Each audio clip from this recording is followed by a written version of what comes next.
besar, kuat dan perkasa, tiada yang mustahil bagi Dia. Haha, Allahku besar, kuat dan perkasa, tiada yang mustahil bagi Dia. Haha, gunung miliknya, sungai miliknya, bintang-bintang ciptaannya. Haha, Allahku besar, kuat dan perkasa, tiada yang mustahil bagi Dia. Haha, yeay.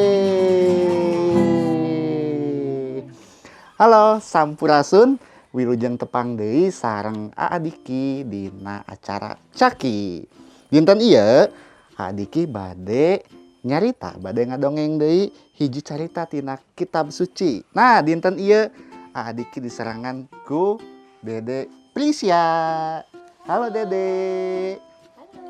Halo Dede Prisya. Hoyong ngadongu carita kitab suci? Nya, hoyong. Oke, nah dinten ieu caritana teh tentang hiji raja anu namina Hizkia. Raja Hizkia ieu teh incu buyutna Raja Yoas. Waktu harita Raja Hizkia ieu jadi raja, karajaanna teh aya dina kasusahan.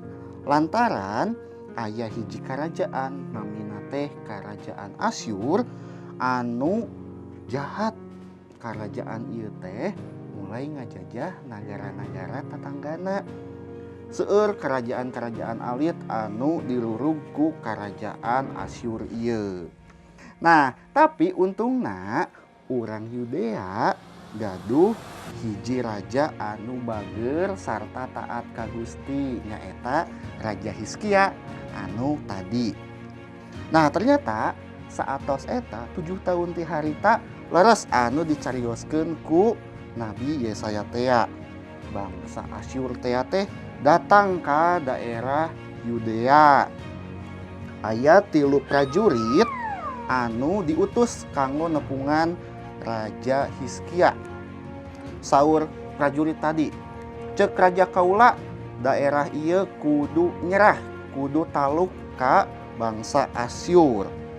Tapi saur Nabi Yesaya ulah sieun cenanya bakal aya anu ngalawan bangsa Asyur, nyaeta Gusti nyalira. Tuluy raja na bangsa Asyur ambek pisan kana jawaban etanya.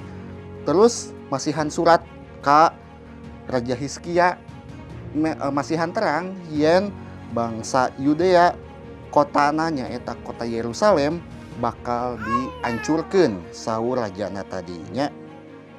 Tuluy surat anu tadi teh dibawa ku Hizkia ka bait Allah. Lajeng Yesaya ngadoa ka Gusti supaya ditulungan harita nya.